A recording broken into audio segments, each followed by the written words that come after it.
ये जो 76 क्रांति पद यात्रा है, इसका मेन उद्देश्य है छात्र संघ चुनाव क्यों जरूरी है।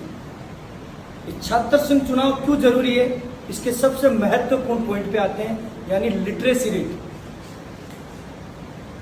आप खुद बताइए कि एक ग्राम पंचायत, नगर परिषद, लोकसभा और विधानसभा का जो चुनाव होता है उसकी लिटरेसी रेट कितनी होती है, यानी 40% लोग पढ़े लिखे होते हैं, 40% लिटरेसी के साथ ये चुनाव होते हैं। वहीं जब अपन कंपेयर करें छात्र संघ चुनाव को, जिसकी लिटरेसी रेट 100% रहती है, यानी प्रत्येक वोटर पढ़ा लिखा रहता है।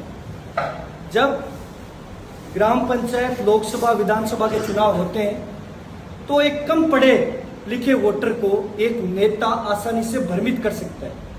वो कैसे? जब एक नेता वोट मांगने आता है किसी आम किसान गरीब के पास, तो वो उसे कहता है कि मैं आपको 5 किलो आटा दूंगा, आप मुझे वोट कीजिए। तो वो ये नहीं सोच पाता कि ये नेता हमारे देश की जीडीपी बढ़ाएगा, ये नेता हमारे देश में अनएम्प्लॉयमेंट कम करेगा।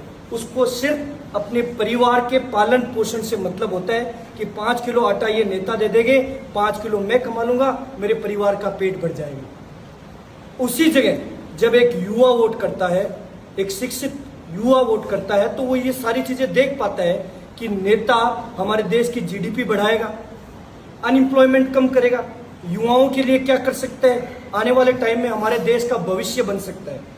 तो आप खुद बताइए कि एक शिक्षित व्यक्ति, एक शिक्षित युवा वोट करता है और एक कम पढ़ा लिखा वोटर वोट करता है, तो वो कौन सा वोटर अच्छा नेतृत्व चुन पाएगा। इस चीज से अपन सब युवा पढ़े लिखे हैं तो ये अंदाज लगा सकते हैं कि छात्र संघ चुनाव की प्रदेश में क्या महत्व है। जितने महत्वपूर्ण चुनाव लोकसभा, विधानसभा, ग्राम पंचायत, नगर निगम के हैं, उनसे कहीं ज्यादा इंपोर्टेंट चुनाव छात्र संघ चुनाव है। अब यह छात्र संघ चुनाव नहीं कराने का निर्णय लेकर प्रत्येक युवा की आवाज दबाने का कार्य ये सरकार कर रही है। इस यात्रा के माध्यम से हम प्रत्येक उस युवा तक पहुंच रहे हैं जो आम समस्याओं से जूझ रहा है। उम्मीद करेंगे कि आप सभी का साथ सहयोग हमारे साथ मजबूती से बना रहे। जय हिंद।